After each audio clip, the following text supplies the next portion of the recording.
All right. Hello, everyone. This is Anita again with CJ Designers Talk. And today I am here with Elena Kriegner, and she's with us from New York City. And I'm really excited because, Elena, how many years have you been doing jewelry work? Because I know you've been wanting to do this since you were 6, right? So, how long have you been doing this? My God, do I need to come up with Ah, age now? I always say I'm in the jewelry industry since 40 years, oh, more than wow. 40 years now. Oh, my gosh. I actually made the decision to become a jewelry designer when I was 6 years old, and the word designer didn't was even in my vocabulary. So I told my mom, I said, I want to be a jewelry maker. And she looked at me and she was like, yeah, whatever. And Oh my gosh. kids have the ideas, and we are it's like I grew up with my sister in Austria, in a very rural area, hamlet with only 10 houses, and Wow. we were poor but we didn't know it, Right. which Right. is something where I say that was before social media. Now everybody knows what they don't have. So we were super, super happy, played, was everything was great. We didn't have a lot. It's like my mom was a seamstress, my grandfather was a shoemaker. And I think in my little 6-year-old brain, I thought, to have jewelry would be nice. And since there were no major stores, malls, or internet, I thought, okay, if you need clothes, you make them. If you need shoes, you can make them. If you want jewelry, you need to learn how to make them. And I think this was somehow in my brain, and it really manifested. And I liked it. And I was always creative. I started when I was around like 8, 10 years old with making those bead jewelry out Yeah. of the copper, silver plated copper wire and small glass beads. And Wow. I sold it to my classmates Oh my for gosh. a few cents, only to get more beads and tools so I could make more. Wow. And like I'm looking back at that time now, my sister and I already worked together at that time because her handwriting was much nicer. She made a catalog for me. That was my first catalog I Wow. already had in the age of 10 years old. We created it together out of nice paper. We stitched this, there was no, it's like photographing or something was not Yeah. possible. So I made a prototype and then we stitched it on. Mom seamstress, of course. So we stitched it on and she wrote in her nice handwriting what it is and then style numbers, and we put the different beads in. And Wow.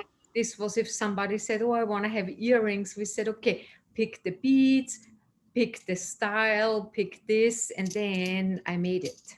So that was pretty much my first little business I ran out of That's my. That's like really amazing. Like that's you were so entrepreneurial and coming from like a small town and a hamlet at that. It's like that's really remarkable. So then tell me, later on you went to school for goldsmithing. So how did that come about? Like how did you end up from your hamlet to, New York City, the epicenter of fashion and design, you Well, know? Goldsmith school was before. Since I said my mom didn't take me serious, with 14, you have to make the decision what direction you want to go in Austria. So I said, I want to be a jewelry designer. Wow. She said, if you really want to do that, you continue school, we find a school. And that's the cool thing in Austria. You can learn a trade in a school. It takes 4 years, and then you are, they call it the Gesellenprüfung. But after that 4 years, you are able to work for a jeweler. Wow, that's amazing. So Then, you, You were Then apprenticing, basically like an apprenticeship? it's an apprenticeship, but in school. Okay. So the difference is that in school, of course, there's no, if you work as an apprentice in a store, you need to make them a little money. So they give you things like, okay, make that ring bigger, make it smaller, do this, other this. You become faster in certain things. In school, there's the complaint, if you hire later somebody from school, they're all so slow. But Right.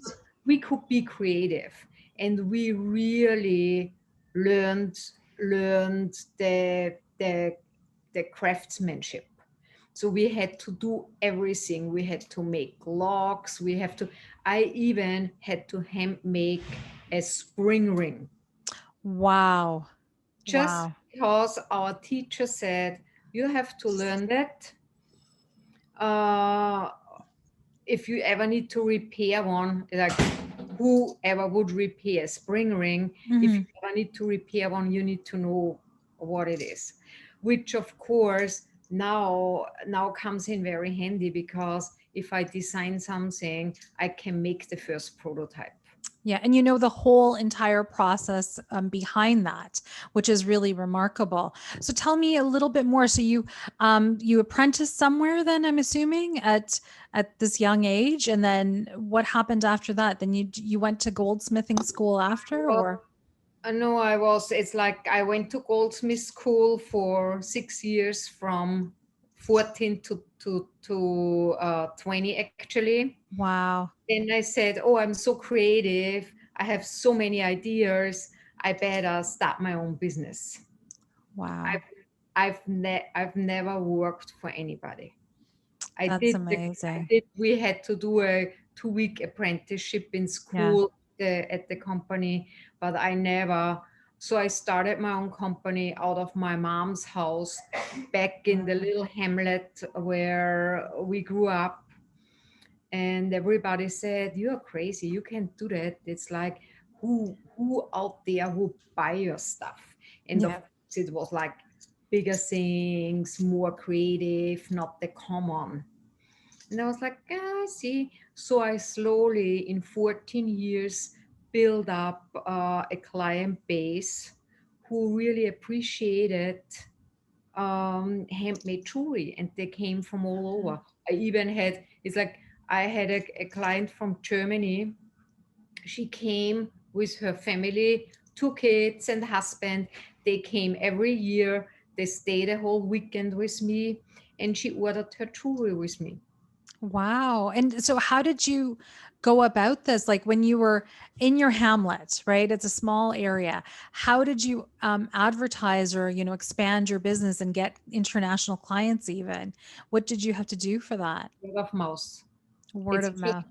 having happy clients. Wow. That was Wonderful. that was the only thing. Everybody who went out said, "Ah, look at this," and showed it to all their friends. And then the friend said, where did you get that? Really, it was pretty much like 99% word of mouth. Amazing. All right. Well, speaking of your jewelry, I mean, I would love to share some pieces. So let's take a look at your website. And I have to say, what I love the most about your pieces is the movement that some of these pieces have. Like, I was really impressed that you are such a thoughtful designer. You've created jewelry that you can wear in multiple ways. So I'm gonna go to my favorite collection, which is I think your pearl collection.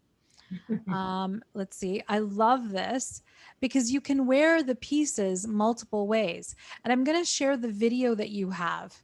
What I really like is this video of your pearl collection because you actually show how you can wear it in different ways. So, so you've got the ring. This is so cool. And then you actually fit the pearl in there and you can choose a different color. That's so cool. Like, how did you come up with this? This is very neat. I came up with that idea. My sister went to Hawaii first time, and of course with a friend, and they went to one of those stores where you can buy a oyster, and they have pearls in there. I'm sure everybody knows those things. It's for tourists, or it's actually it's fun. So she came back with a pearl, and she said, "Look, this is from Hawaii. It was about 6 millimeters, 6, 7 millimeters big." And she said, "I got that out of the shell. Make Um, something for me, but don't hurt the pearl." And I said, uh, "How you mean?" She said, "No, don't drill the pearl. Come up with something where you don't need to hurt the pearl." And that was how the whole collection came together. That was the first ring I made for her, was also in two pieces, what you could open and take the pearl out, like she took it out of the shell. yeah, it's so cool. And I noticed that that's a common feature with some of your other collections too. So, like this Voyage one.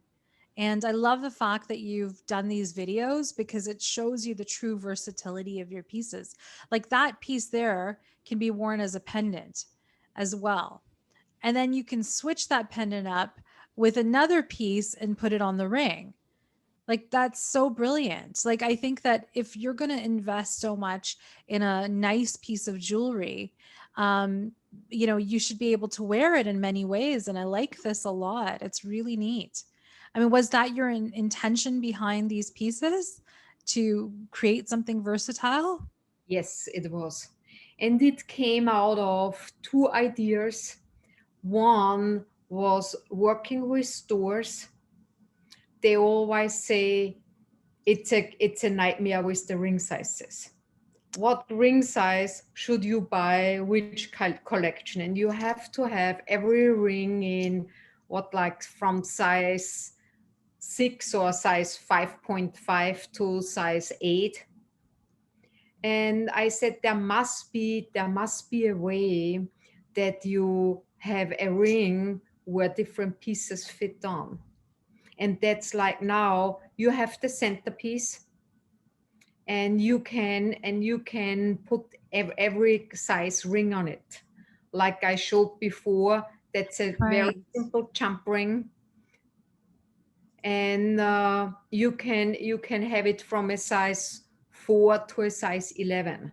So the stores only need to pick the centerpiece, and then they have the jump rings they get in every size. And then there's no more like, "Oh, I'm sorry, I don't have that ring in your size."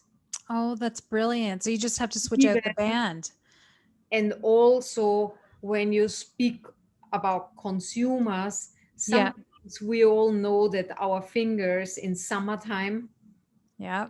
always a little more swollen, thicker than in winter. And Absolutely. I had clients who said, "Oh no, this is my summer ring. In winter, I would lose it." And I was like, interesting. Maybe I can come up with something. So for clients, it's genius. And it's also, if you need to size the ring, you just get the new jump ring. Yeah, it's so And versatile. And I noticed that the I I have sometimes I have clients who just swap out. They say, "Oh, I need a smaller or larger one," and then I just swap out the jump ring. that's brilliant because then you can wear it all year long. And And you also have, if you get the larger piece, you can wear it for special occasions. And but as a pendant, it would be everyday pendant. yeah, for sure. So For there's sure. only more bonus points to that collection.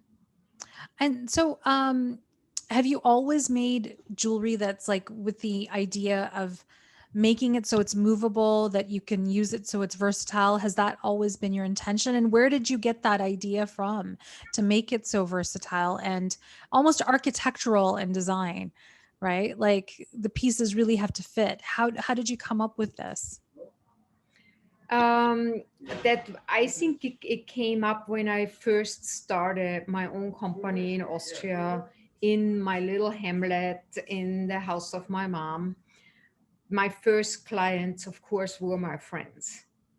And they they were like, yeah, we would love to have something, but we don't have that much money. So could you, like, just for $50, was the time when silver was really cheap and gold too. Yeah. Could you feel maybe for $50, could you make me something? And when I get a little more money, maybe I buy some more. So I said, why not starting it that it could be a collection, that they can have like a base ring where they can get more other pieces, or earrings where you can add on. It's like the add on, make it bigger, have a ring where you can have a second ring with it. So That's brilliant. That's a really great idea. Like building up a collection from some basic pieces. That's really nice. I love that. Thank you. Um, and in terms of your own collections, so let me go back to your website. Please tell me, like, which one was your favorite collection to make out of your collections? the favorite collection to make, I think, is the Voyage. Which one? The Voyage, the one you. Voyage. Yeah. Uh, Yeah, I really like that. I think it's really cool because it's so multifunctional. and it's never ending, and the pieces are, they can be so different. They can be big and modern. They can be small. So this is something where I could I could only do this one, but still, of course, I'm a big fan of big rings. So that would be the second one would be the sparkle. And with the sparkle collection, it's of course the earrings I'm wearing. Yeah, and those are really cool. So this is And and they're much larger than they appear. So I see the earrings here and mhm. you're wearing them. So let's take a look. Yes, they're quite big.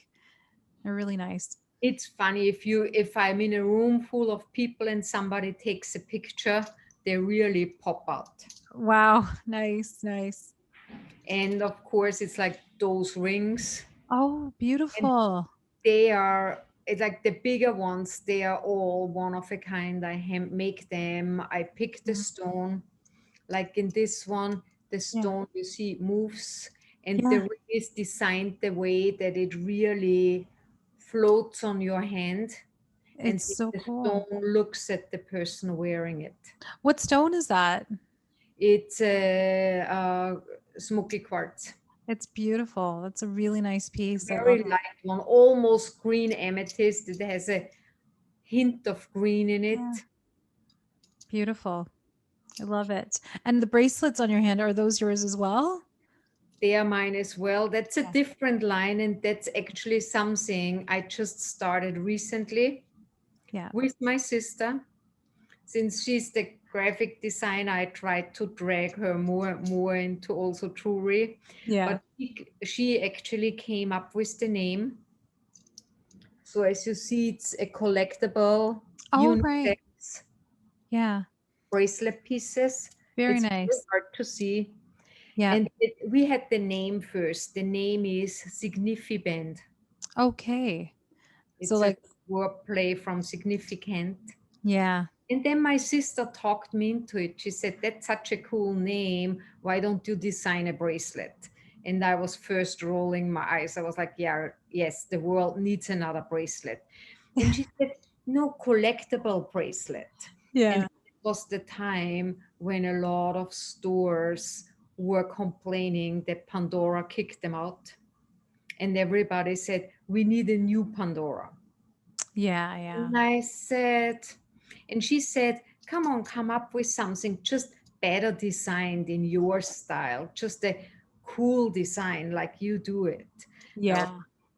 And then she said, and you know what? And the charms, we don't call them charms, we call them niffy.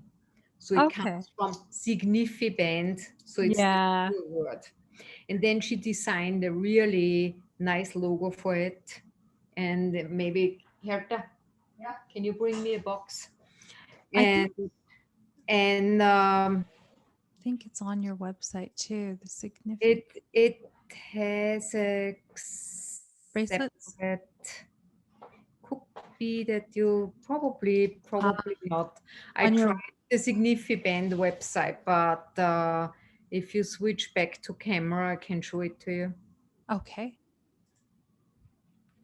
So that's Oh, cool. pretty much That's really cool. the design. And the idea is what makes them unique is they come with a key, as you see in here. Hmm. Okay. And you can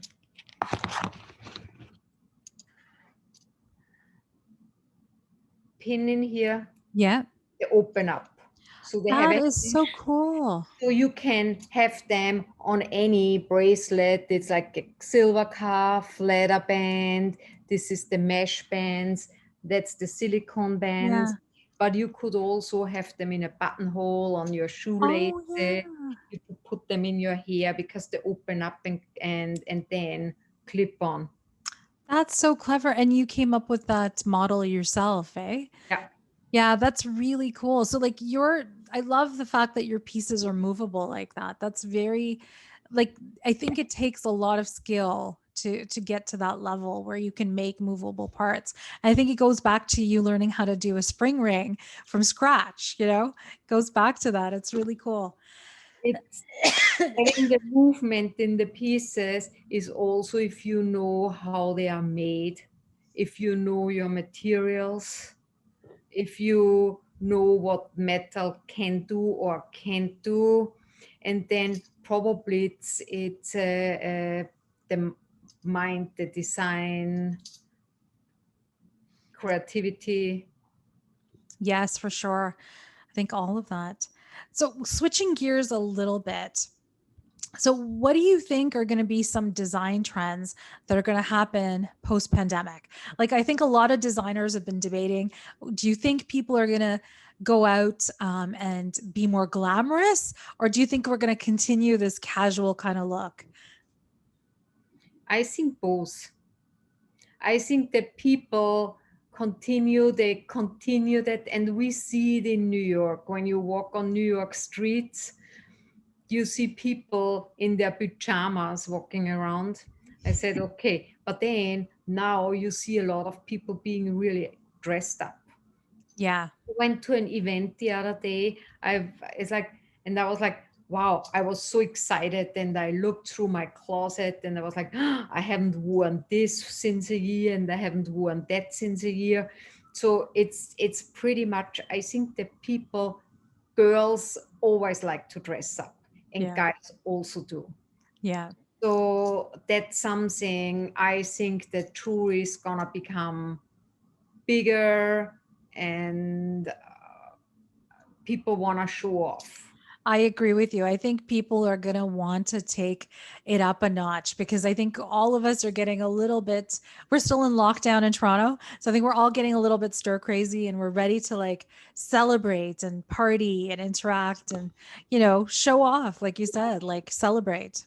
But I think the big change also is that people are slowly realizing how vulnerable the planet is and that we really have to take care. And it was a reminder that the whole like manufacturing more and cheaper, more and even cheaper and cheaper and cheaper, that this doesn't work.